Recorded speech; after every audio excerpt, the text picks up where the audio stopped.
അപ്പോൾ ഇന്ന് ടെൻഷൻ അടിക്കുന്നത് എന്തായിരിക്കും? ഡിന്നർ എന്ത് വെക്കും, അല്ലെങ്കിൽ ബ്രേക്ക്ഫാസ്റ്റ് എന്ത് കൊച്ചിന് കൊടുത്തു വിടും? ഇതാണോ നിങ്ങളുടെ ടെൻഷൻ? എന്നാൽ പിന്നെ ഞൊടിയുടെ നമുക്ക് പെട്ടെന്നൊരു ഐറ്റം ഉണ്ടാക്കിയാലോ?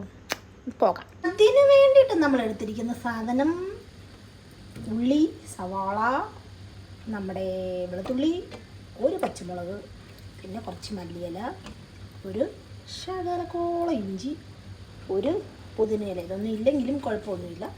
ഓക്കെ, അപ്പം നമ്മളെല്ലാം നല്ല വൃത്തിയായിട്ട് ഇതാക്കിയിട്ട് വെള്ളത്തിലൊക്കെ ഒന്നും കൂടെ ഒന്ന് ഇട്ട് വെച്ചിരിക്കുകയാണ്. അപ്പം നമുക്കത് അപ്പോൾ നമ്മുടെ ഐറ്റം ഇവിടെ റെഡി ആയിട്ട് നമ്മൾ അടിപൊളിയായിട്ട് തിളപ്പിച്ച് വേവിച്ചിട്ട് നമ്മൾ വെള്ളത്തിൽ ഊറ്റി വെച്ചിരിക്കുകയാണ്. അപ്പോൾ നമ്മൾ കുറച്ച് ബട്ടർ ഇട്ടിട്ടുണ്ട്. ബട്ടറാണ് നമ്മുടെ താരം. നമ്മുടെ സംഭവമൊക്കെ റെഡിയാക്കി വെച്ചിട്ടുണ്ട്. ഇതങ്ങോട്ട് എടുത്ത് നമ്മൾ ഇതാണ്. അപ്പോൾ നമ്മുടെ ഐറ്റംസ് ഒക്കെ കുറച്ചൊന്നായി വരുന്നുണ്ട്. അപ്പോഴത്തേക്ക് നമ്മൾ എടുത്തിട്ടിരിക്കുന്ന കുറേ ഐറ്റംസ് ഉണ്ട്. ഇതൊക്കെ നമുക്ക് ഇതിലേക്ക് മിക്സ് ചെയ്യാം. ഇതൊന്നും ഇല്ലെങ്കിലും കുഴപ്പമില്ല. കുറച്ച് മയോണൈസും നമ്മുടെ പിന്നെ കുറച്ച് ചില്ലി ഫ്ലേക്സും പിന്നെ കുറച്ച് കെച്ചപ്പും മാത്രം മതി.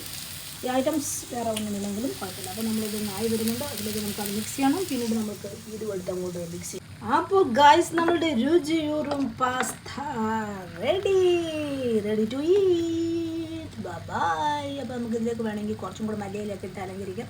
കുറച്ചും കൂടെ കെച്ചപ്പൊക്കെ ഇടാം. അതൊക്കെ നമ്മുടെ ഇഷ്ടം. ഓക്കെ, അപ്പോൾ നമ്മുടെ ഐറ്റം ഇവിടെ റെഡി ആയിരിക്കുന്നു. അപ്പോൾ കുഞ്ഞുങ്ങൾക്ക് ബെസ്റ്റാണ് കഴിക്കണമെന്ന് പറഞ്ഞ കറിയാണെങ്കിൽ നമ്മുടെ പാസ്ത റെഡി. വളരെ പെട്ടെന്ന് പാസ്ത കഴിക്കാം.